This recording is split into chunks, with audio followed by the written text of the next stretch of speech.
गोंडा में ज़मीनों पर विवाद अक्सर खड़ा कर दिया जाता है, यानी कि ज़मीन विवादित कर दी जाती है।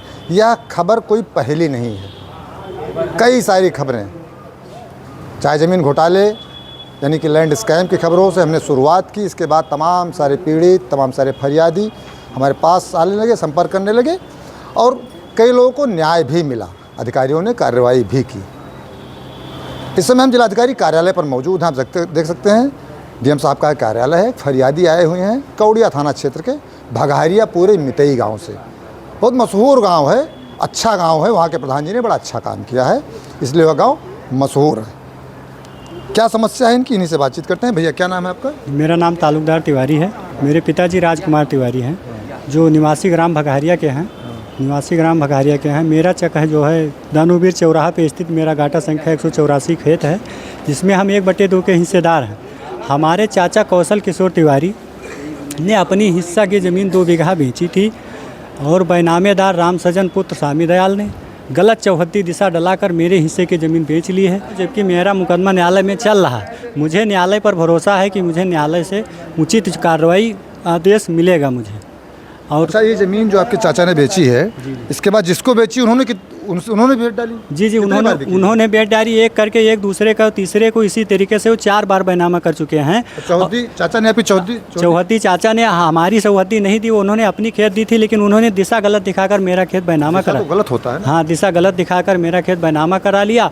और जब भी वो कब्जा करने आते हैं, हम उनमें कब्जा नहीं देते हैं, वो जान से मार देने की मुझे धमकी देते हैं कि कब्जा। कौन है? वो रामसजन दीक्षित पुत्र स्वामी दयाल दीक्षित हैं। वो मुझे जान से मार देने की धमकी देते हैं। 2 बार गाली भी दे चुके हैं, मुक्का थपड़ा भी आए हैं कि अगर मुझे कब्जा नहीं दोगे तो मैं जान से मार दूंगा। इस तरीके से मैं पीड़ित हूँ। अब अदालत से मेरी गुजारिश है कि मुझे जो है न्याय दिलाया जाए। आप कहाँ आए थे? अभी मैं न्यायालय में आया था, डीएम मैडम के यहाँ आए हैं और डीएम मैडम के यहाँ से मेरी भरोसा मिला न्याय का। एसडीएम साहब मिले हैं? जी।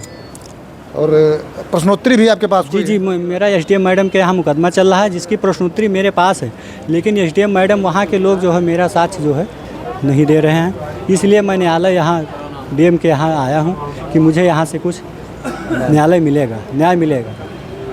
डीएम साहब के कार्यालय आए हैं, हालांकि डीएम मैम तो नहीं थी, लेकिन एसडीएम साहब थे, विशाल जी यहाँ पर थे और उन्होंने बाकायदा इनके प्रपत्र पर एसएचओ कौड़िया और एसडीएम कन्नलगंज को बाकायदा लिखा है कार्रवाई करने के लिए। अब बताइए, दिशा लिखने का अधिकार मेरी जानकारी के अनुसार किसी को नहीं होता। जब बंटवारा हुआ नहीं, बहमी बंटवारे में दिशा नहीं लिखी जा सकती। फिर भी इनके चाचा ने दिशा लिखी। एक बार नहीं, जिसको बेचा वो उसने दूसरे को बेचा, फिर उसने तीसरे को बेचा, तीसरे ने चौथे को बेचा। अब चौथा व्यक्ति इन्हीं की ज़मीन पर जबरन कब्जा करने की कोशिश कर रहा है, ऐसा इनका आरोप है।